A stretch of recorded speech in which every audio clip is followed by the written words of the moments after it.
오늘 말씀의 제목은 하나님이 우리의 구원을 위해서 보내셨습니다 라고 하는 제목입니다. 하나님이 우리의 구원을 위해서 보내셨습니다. 누구를 보내셨다는 말이냐? 오늘 이것을 함께 나누도록 하겠습니다. 출애굽기 말씀을 보게 되면 이스라엘 백성들이 애굽에서 400년 넘도록 종노릇하고 있을 때에 하나님께서 그 이스라엘 백성들을 구원하시기 위해서 가장 먼저 하셨던 일이 뭐냐면 믿음의 사람을 보내시는 거였습니다. 그 믿음의 사람이 누구냐면은 바로 모세였죠. 그래서 이 모세를 통해서 하나님은 이스라엘 백성들을 출애굽시키시고 그래서 구원하시는 역사들을 행하셨습니다. 그럼 오늘 저와 여러분도 마찬가지예요. 우리가 사단의 권세 아래에서 종노릇하고 있을 때에 하나님께서 우리를 구원하시기 위해서 가장 먼저 하셨던 일이 뭐냐면은 독생자이신 예수님을 이 땅의 구세주로 보내시기로 계획하시고 작정하신 거였어요.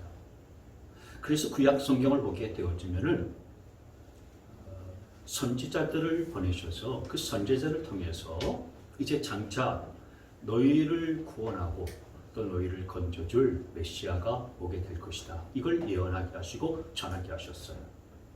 근데 많은 사람들이 이 선지자를 통해서 하나님께서 하나님의 뜻과 하나님의 계획을 말씀해 주시고 또 예언해 주시기도 하시고 또 가르쳐 주시기도 했지만은 알아듣지를 않았어요. 받아들이질 않았습니다. 그래서 하나님께서 직접 이제 선지자들이 예언한 그 메시아를 이 세상에 보내시는데 그분이 바로 우리 예수 그리스도이시죠. 하나님의 외아들이신 예수님을 이 세상에 직접 보내주셨습니다. 그리고 하나님의 아들이신 예수님이 이 땅에 육신의 몸을 입고 오셔서 우리의 모든 죄짐을 다 짊어지고 십자가에 달려 돌아가시고 3일 만에 부활하셔서 저와 여러분이 구원받을 수 있는 길들을 놓아주신 것입니다. 열어주신 거지요.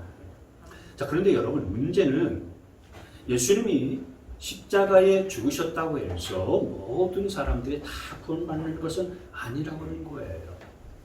2000년 전에 저 유대 땅의 십자가에서 피 흘려서 죽으신 그 예수님이 그렇게 십자가에서 죽으셨다고 해서 온 인류가 다 구원받는 건 아니에요. 그 예수님이 이루신 십자가의 복음을 전해 듣고 믿어야 구원을 받게 되어지는 것입니다. 다시 말씀드려서 누군가가 나에게 십자가의 복음을 전해줘야 되고 내가 그 십자가의 복음을 듣고 믿어야 구원을 받게 되어진다라고 하는 거예요. 오늘 우리가 읽은 본문 말씀이 바로 그 내용입니다. 여러분, 우리가 예수님을 믿는 데 있어서 예수님을 믿고 구원받는 데 있어서 예수님에 대해서 듣지 못한 사람이 어떻게 구원받을 수 있느냐? 복음을 전해주는 사람이 있어야 듣고서 구원받을 수 있지 않겠느냐? 이게 오늘 본문 말씀인데 14절 말씀을 다시 한번 보시면은 14절 말씀에 들은 적이 없는 분을 어떻게 믿을 수 있습니까? 선포한 사람이 없으면 어떻게 들을 수 있겠습니까? 그러니까 예수님에 대해서 들은 적도 없는데 어떻게 믿을 수 있겠느냐? 또 그 복음을 선포해주는 사람이 없는데 어떻게 들을 수 있겠느냐? 그러니 예수님이 이 땅에 오신 것만으로 구원의 역사가 일어나는 것이 아니라 그 예수님이 내 죄를 사해 주셨고 나의 구원을 위해서 십자가에 달려 돌아가셨고 3일 만에 부활하셨다는 이 복음을 누군가가 나에게 전해줘야 하고 그래서 내가 그 복음을 듣고 믿어야 우리가 구원받는다라고 하는 말씀인 겁니다. 아멘. 듣고 믿어야 구원을 받는 줄 믿으시기를 바랍니다. 아멘. 그래서 이 일을 위해서 하나님은 예수님을 보내주셨어요. 이 구원의 역사, 저와 여러분을 구원하기 위해서 하나님은 예수님을 보내주신 겁니다. 그런데 하나님은 예수님만 보내주신 것이 아니라 또 다른 분들을 보내주셨는데 그분들이 누구냐면은 선교사님들이세요. 선교사님들. 여러분, 하나님께서는 우리가 십자가의 복음을 전해 들을 수 있도록 많은 선교사님들을 보내주셨어요. 우리가 이 선교사님들을 통해서 복음을 듣지 못했다면 저와 여러분은 예수님을 만나지도 못했을 것이고 우리는 구원받지도 못했을 겁니다. 우리나라의 선교사님들이 오지 않았더라면 저와 여러분은 여전히 조선시대에 그냥 사상에 젖어 살면서 양반과 천민으로 나뉘어져서 살아가는 가운데에 온갖 미신에 쩌들어서 그렇게 살아갈 수밖에 없었을 거예요. 근데 감사한 것은 하나님께서 우리나라의 외국인 선교사님들을 보내주셨어요. 그리고 그 선교사님들은 그냥 들어온 것이 아니라 하나님의 말씀인 성경을 가지고 들어오셨고 그래서 그 성경의 복음을 우리 선조들에게 전해줬고 우리 선조들이 그 복음을 듣고 예수님을 믿었어요. 그리고 저와 여러분들이 오늘 이렇게 예수님을 믿고 구원받은 자로 살아갈 수 있게 되어지는 것입니다. 아멘. 여러분 그 과거에 그래서 우리나라에 어떻게 이 외국인 선교사님이 들어오게 됐는지 그 배경을 좀 아는 게 필요해요. 그 배경을 좀 알려면 좀 역사적인 그런 배경을 좀 알려면 조선시대로 거슬러 올라가야 되거든요. 1881년에 우리나라 고종 18년에 고종 황제가 그 신식 문물 제도의 시찰을 위해서 일본의 신사유람단을 파견했어요. 근데 그 신사유람단에 누가 있었냐면 안종수라고 하는 사람이 있었어요. 이 안종수라는 사람이 신사유람단으로 일본에 파견돼서 갔는데 그 일본에 가 있는 동안에 그 일본에서 성경을 배워요. 여러분 복음은 우리나라보다 훨씬 먼저 일본에 들어갔거든요. 그래서 일본은 선교사님들이 와서 그때 많은 분들이 예수님을 믿고 있었어요. 그래서 이 안종수라는 분이 일본에 건너가서 이 성경을 배우고 돌아왔는데 자기의 친구인 이수정이라는 사람에게 그 사실을 알려줘요. 내가 일본에 갔더니 야소교라는 그 종교가 있더라. 다시 이제 기독교를 예수 믿는 종교라고 해서 예수교라고 하는 그 음역을 야소교라고 하거든요. 한문으로 야소교. 그래 이 야소교를 이수정이라는 친구에게 소개를 해줘요. 그래서 이 이종수라는 분이 그 다음인 1882년에 신사유람단으로 일본에 건너가는데 이 이수정의 머릿속에는 일본에 가서 신식 문화를 시찰하는 것보다는 야소교에 대한 생각이 머릿속에 가득 차 있었어요. 친구 안종수가 얘기해 줬었던 이 야소교라는 종교가 과연 어떤 종교인가. 그래서 이 안종수가 소개해준 일본 농학자인 치다센이라는 분이 있어요. 이분이 일본 사람이면서도 크리스찬이었어요. 그래서 이 치다센이라는 사람을 딱 만났는데 치다센이 처음에는 이제 신사유람단으로 이수정이 왔기 때문에 이수정에게 일본의 신농업 기술을 가르쳐주고 이제 전수를 해주다가 나중에는 성경을 알려주게 됐어요. 그렇게 집으로 돌아가기 전에 이수정에게 한문 성경책을 전해줬어요. 그래서 이수정이 돌아왔어. 한문 성경책을 읽는데 그 성경책에 이상한 매력을 느꼈어요. 덮으려고 해도 성경책이 덮여지지 않고 계속해서 읽게 되어지는 거예요. 여러분, 그게 뭔지 아십니까? 성령의 감동이에요. 그 성령님께서 이수정의 마음속에 감동을 줬어요. 계속 성경을 읽게 하고요. 그 성경책을 통해서 감동을 주신 거예요. 그래서 그 성경을 읽고서 내가 신앙이 되어야 되겠다라고 그렇게 결단해서 그때로부터 한 7개월 동안 일본에 머무는 동안 성경 공부를 해요. 일본 사람에게서 성경을 배웠어요. 그리고 그 당시 이제 미국의 선교사로 일본에 와 있었던 조지 낙스에게 세례를 받아요. 그래서 이 이수정이 넘겨보시면 이 사람이 이수정이거든요. 우리나라 최초로 세례 교인이 돼요. 이 조지 낙스라고 하는 선교사님이 이제 장로교 선교사님이기 때문에 세례를 이제 준 거죠. 그래서 최초의 선교 이 세례 교인이 됐어요. 그러고 나서 이수정이 예수님을 알고 또 복음을 받아들이고 나서 보니, 여러분, 우리가 예수님을 처음 믿고 나면은 이걸 사람들에게 막 알리고 싶은 그런 마음이 들잖아요. 그래서 자기만 이 복음을 알고 있는 것이 너무 안타까워서 자기 조국 조선 땅에 있는 수많은 사람들에게 이 복음을 좀 전해주고 싶은데 어떻게 할까 생각하다가 이 조지 낙스 선교사님에게 그런 요청을 했어요. 일본 땅에는 선교사님들이 많이 들어와 계신데 우리 조선 땅에는 선교사님이 아무도 없습니다. 그러니 미국 교회에 요청해서 조선 땅에 선교사님을 좀 보내주세요. 이렇게 요청을 했어요. 그리고 나서 이수전 그렇게 요청을 하고 난 다음에 자기가 일본 땅에 머물면서 성경을 번역을 했어요. 그 한문 성경을 우리말로 번역을 하는데 마태복음, 마가복음, 누가복음, 요한복음, 사복음서와 사도행전까지 이 성경을 번역을 했어요. 근데 여러분, 놀라운 사실은 우리나라에 최초로 선교사님이 들어온 해가 1885년이거든요. 그러니까 지금부터 138년 전에 우리나라에 처음 선교사님 들어왔고 복음이 전해지기 시작했던 거예요. 그 해에 언더우드 선교사하고 아펜젤러 선교사님이 인천 제물포항에 첫 발을 내디뎠는데 이분들이 손에 성경책을 들고 왔어요. 근데 그 성경책이 무슨 성경책이냐면은 이수정이 번역한 성경책이에요. 이 두 선교사님이 조선 땅 들어오기 전에 일본을 거쳐서 들어왔는데 일본 땅에 머물러 있을 때에 이수정을 만나서 이 이수정이 번역한 우리말 성경책을 들고서 들어오게 된 거예요. 여러분, 참 이게 놀라운 일입니다.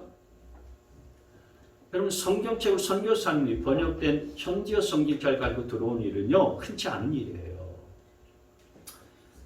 보통 그 미전도 종족에게 선교사님들이 그 현지의 그 성경으로 번역된 책을 가지고서 오는 일은요, 별로 없습니다. 미전도 종족은 아직 성경도 모르고 예수님의 옛자도 모르고 예수님의 복음을 전혀 받아들이지 못하고 알지 못하는 그런 종족을 미전도 종족이라고 그러거든요. 전 세계 종족이 17,000여 종족이 있어요. 그 중에 아직도 성경을 모르고 예수님을 믿지 아니하는 종족들이 7,000 종족이 돼요. 근데 이때 당시에 구한말에 우리 조선이 미전도 종족이었어요. 가난하고 미기한 그런 종족이었어요. 근데 이런 미전도 종족인 조선 땅에 이 언더우드 선교사님과 아펜젤러 선교사님이 우리 조선말로 번역된 성경을 가지고 들어왔다는 것은요, 이 어마어마한 하나님의 역사고 하나님의 축복이 아닐 수가 없어요. 보통 선교사님들은 선교지에 들어가서 그 나라의 말을 배우고 익히고 습득하면서 이제 성경을 그 나라 말 현지어로 번역을 하면서 선교하고 사역을 하거든요. 그러니까 이 두 분의 선교사님 이수정이 번역한 성경책을 가지고 들어온 것은 참 엄청난 축복이고 역사가 아닐 수가 없는 겁니다. 그래서 이 이수정의 요청으로 두 선교사님이 이렇게 감동을 받아서 최초의 선교사로 우리나라에 들어왔어요. 하나님이 보내주신 거죠. 원래 언더우드 선교사님은요, 인도 선교를 계획하고 있었어요. 그런데 그렇게 계획하고 기도하는 중에 하나님의 음성을 들었어요. 조선에 갈 사람은 아무도 없거나 조선은 어떠한가? 하나님의 음성을 듣고서 인도 선교를 가다가 계획을 바꿔서 조선 땅으로 오게 된 거예요. 아펜젤러 선교사님도 원래 계획은 일본 선교사로 갈 계획이었는데 하나님의 인도하심으로 선교지를 조선으로 바꿨던 거예요. 그래서 하나님께서 이 이수정을 통해서 이 두 선교사님을 우리나라 최초의 선교사님으로 보내주셨던 겁니다. 근데 여러분, 하나님께서 또 우리가 기억할 것은 선교사님들만 보내주신 게 아니에요.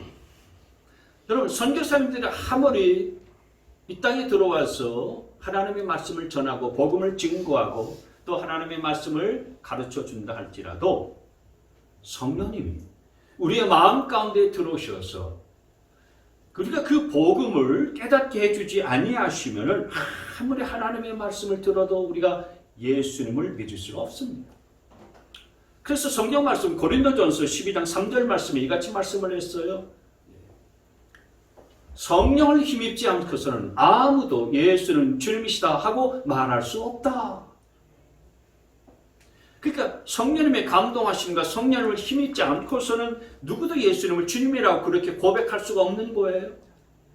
예수님을 내가 입으로 시인하고 마음으로 믿어야 우리가 구원받고 그리고 생명을 얻잖아요.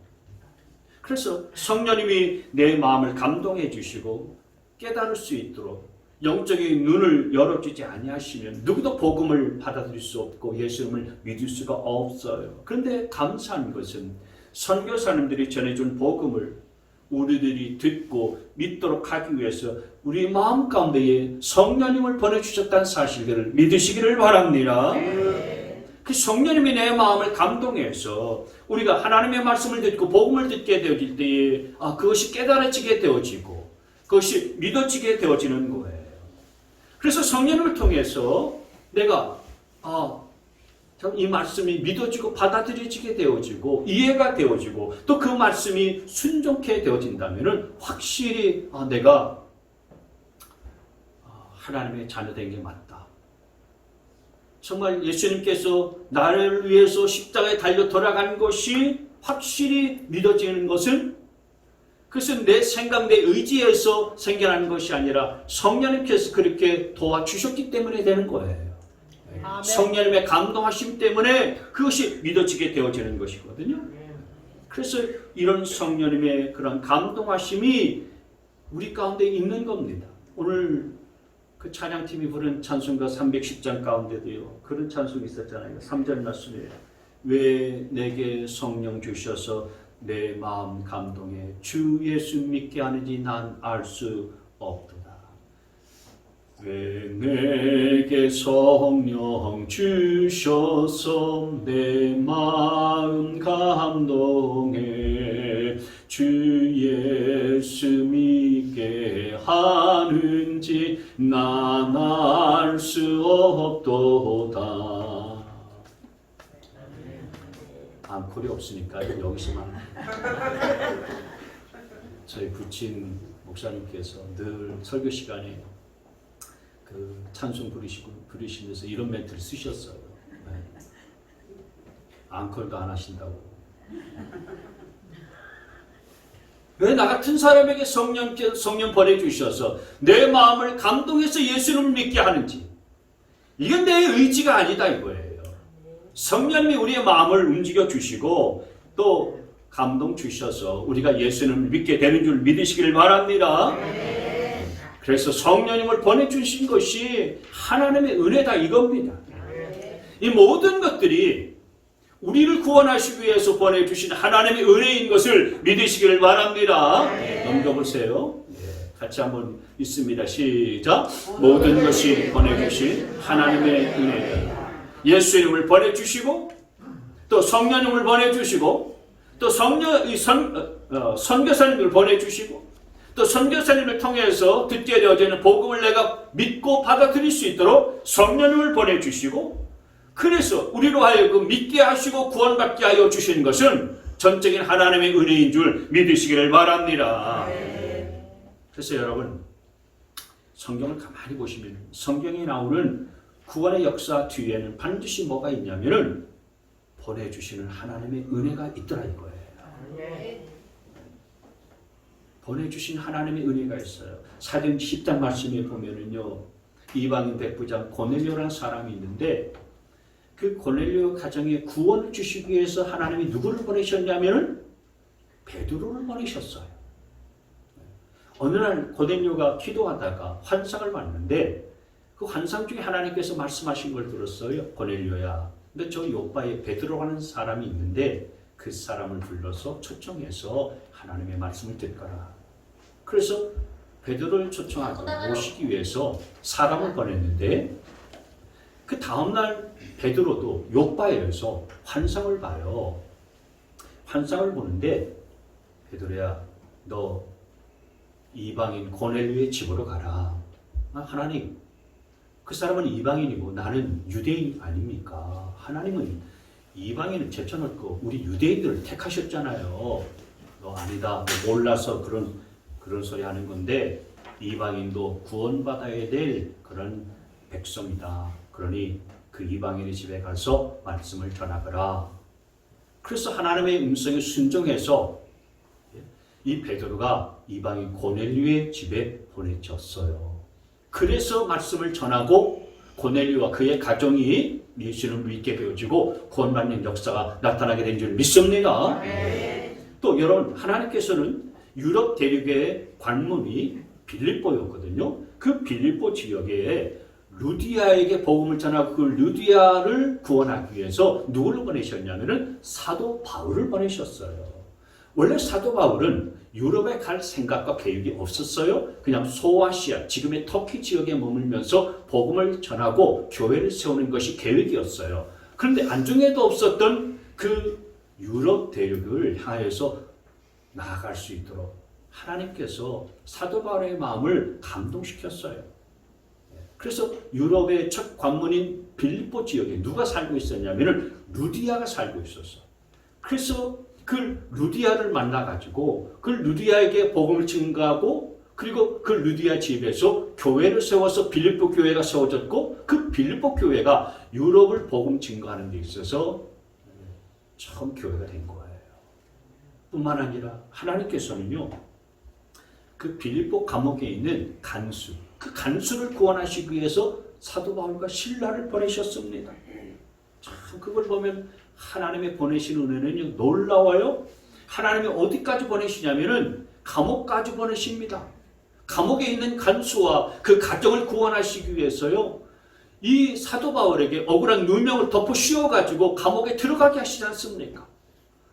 근데 사도 바울만 보낸 게 아니고요. 그 감옥에 하나님이 지진도 보내시고요. 옥토가 움직이는 일들도 보내시고요. 또 착고가 죄인들의 착고도 풀리게 하시는 그런 역사도 보내세요. 그래서 결국 그 사도 바울을 통해서 간수와 그의 가정이 예수님을 믿고 침례까지 받는 구원의 역사가 나타나게 된 줄 믿습니다.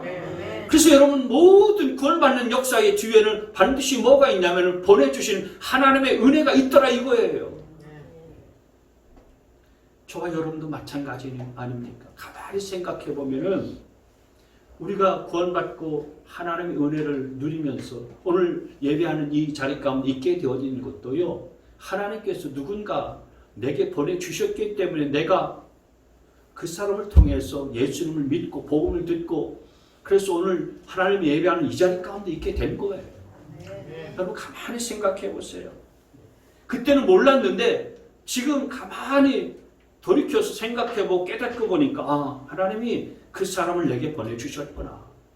나를 구원하시기 위해서 내가 예수 믿도록 하기 위해서 그분을 내게 보내주셨구나. 이렇게 생각나는 그 사람이 있을 거예요. 어떤 분은 학창시절에 미션 스쿨 다니게 하면서 예수 믿는 친구를 보내주셨고요. 어떤 사람은 친구들 가운데 학창시절에는 몰랐는데 나중에 보니까 목사님이 되어 있는 거예요. 그 목사님을 통해서 계속 교회 다녀라, 예수 믿어라 이런 소리를 듣게 만들지 않습니까?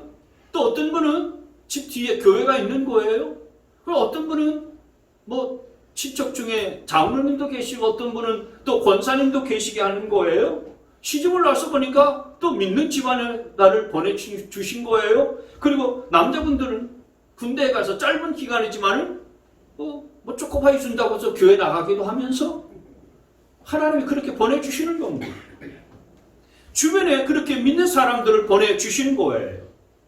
그래서 그때는 내 주변에 그 믿는 사람들이 별로 대수롭지 않게도 여겼고 그리고 교회 자꾸 나가자고 하는 것이 귀찮기도 했었지만은 그때는 몰랐는데 이제 돌이켜보고 지금 생각해보니까 하나님께서 나를 구원해 주시고 나를 하여금 예수 믿고 하나님의 자녀가 되게 할 수 있도록 하기 위해서 그렇게 믿음의 사람들을 보내주신 거구나.